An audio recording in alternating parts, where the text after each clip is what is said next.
Dans Matthieu 5, 27, 28, vous avez entendu qu'il a été dit « Tu ne commettras pas d'adultère ». Mais moi je vous dis que quiconque regarde une femme pour la convoiter a déjà commis un adultère avec elle dans son cœur.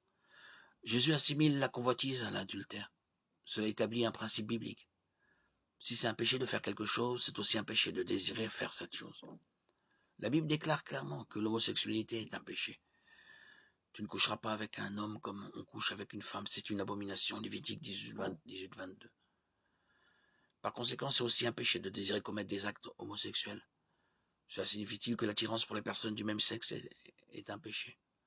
Pour répondre à cette question, nous devons faire la distinction entre le péché actif et la condition passive d'être tenté. Jésus a été tenté, mais il n'a pas péché. Matthieu 4, 1, Hébreux 4, 15. Ève a été tentée dans le jardin. Elle a certainement trouvé le fruit défendu attrayant, mais il semble qu'elle n'ait pas réellement péché jusqu'à ce qu'elle prenne le fruit et en mange. Genèse 3, 6, 7. Une lutte contre la tentation peut conduire au péché, mais la lutte n'est pas un péché en soi. L'attirance pour les personnes du même sexe est-elle un péché? Matthieu 5, 27, 28. Mais l'hétérosexualité est-elle un péché? En bref, tout désir de quelque chose que Dieu a interdit est le résultat du péché. De cette manière, le péché a tellement infecté le monde et notre nature que ce qui est mauvais nous paraît souvent bon. Nous sommes infectés par le péché. Le péché nous fait avoir des pensées, des désirs et des penchants tordus et pervers. Nous sommes pécheurs par nature. Romains 5, 12.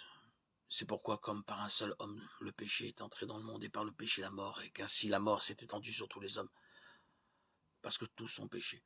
Les sentiments d'attirance pour les personnes du même sexe en soi ne sont pas toujours un péché actif et volontaire, mais ils sont toujours enracinés dans la nature déchue. L'attirance pour les personnes du même sexe est à un certain niveau une expression de la nature déchue.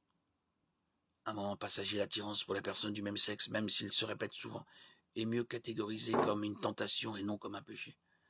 Si ce moment spontané et fugace est autorisé à se transformer en quelque chose de plus, la tentation passagère devient une tentation de convoitise, alors il est devenu un péché.